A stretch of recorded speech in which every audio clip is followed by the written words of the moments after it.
Sometimes the topics of our show segments go beyond the individual fish species we're after. That's the situation here, as we make a case for choosing the right reels to make the smooth retrieves often necessary to trigger fish. Yeah, beautiful start to the day. That is a big fish. 4-inch power minnow there, one of my favorite fall baits.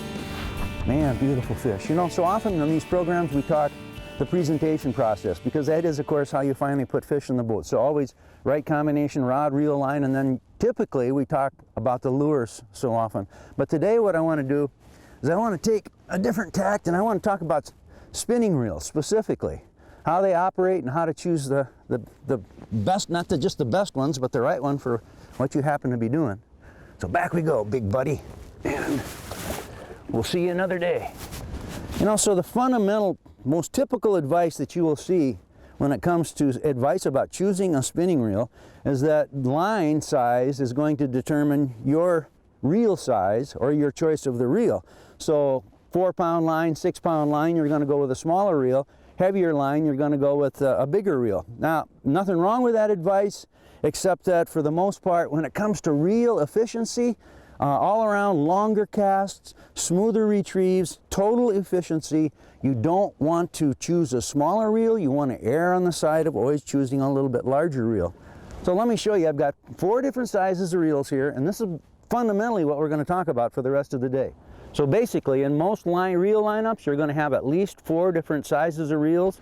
So in every Revo lineup, you've got on the bottom end a 10, then a 20, a 30 class, and then finally the largest size, a 40 class. And sometimes you'll have half classes in there, but not in the Revo lineup. So small reel, large reel. The most fundamental reel that you're going to be using is on the upper end, so a 30. And a lot of times you're going to want to go to the 40 though, and it's not just line size, it's reel efficiency. These guys on the smaller end are going to get chosen a lot to go with ultralight tackle, but there's just a lot of time, instead of choosing the 10 for ultralight work, you should go with the 20. So always err on the size of a little bit larger reel than you would normally put on the rod that you're going to be matching it with.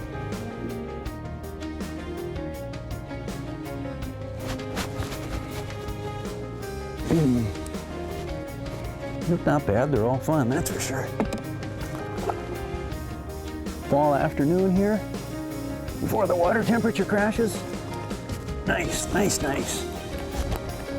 Oh, but this fish is so much more beautiful actually than that other one. Just look at how bronze that one is, just beautiful. Wow. And, you know, one of the secrets to fishing these jigs like this, and it could be a hair jig. The 4-inch power minnow here is one of my favorites this time of year. And one of the secrets is to make a long cast and then just swing or just swim it along ever so easily. I call it flagging. You give it a little tip every once in a while so the tail on that thing just wags and attracts fish. And it's all part and parcel of the combination of the reel and of course the rod also.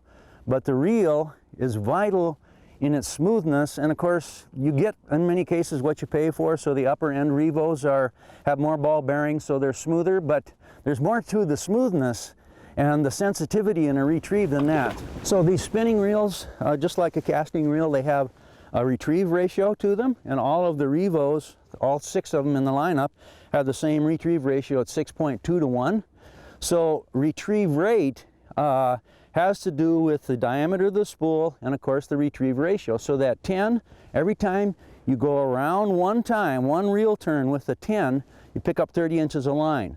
The 20 size will pick up 33 inches, the 30 size is going to pick up 35 inches, and then the 40 size is going to pick up 40 inches of line for every turn of the handle. You go around one time, the bail goes around 6 times. So one turn of the reel handle means 6 wraps of line right here, if you have a 6-to-1 retrieve ratio.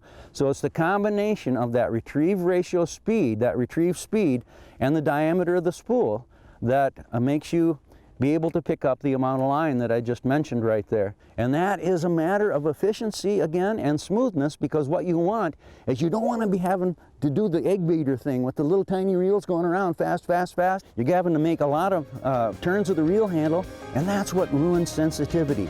It's smoothness, it's being able to wrap and just ease that reel handle along, and that always is more efficient with a bigger reel. It's just so vital at this time of the year, a lot of times, to just swim that jig along just so smoothly. For most of what we do in freshwater, that 30 size reel is going to be just really fundamental, no matter what rod that you've chosen. Or you can go with a 40. The 40 is a good choice too. Beautiful fish. What a morning to be on the water. Look at this. These fish are unbelievable. Look at the stomach on that guy. Look at that. Just incredibly beautiful. And what a day. Perfect fall. This is probably going to be the last of it for a while, at least on open water for the smallmouth deal. The wind's going to come up, the water temperature is going to crash. And I tell you what, when it comes to spinning reels, it doesn't have to be complicated choosing the right reel. Yeah, you're going to get what you pay for. You know, on the upper end, you get more ball bearings, it's going to be smoother on that end, but for the most part, don't go with these little tiny reels with the low retrieve ratio. About a 6.2 to 1 is just about what you're looking for, and always err on the size of a little bit larger reel, not a little bit smaller reel. You'll be able to make longer casts, your retrieves will be smoother, and you'll have a lot more efficient process overall.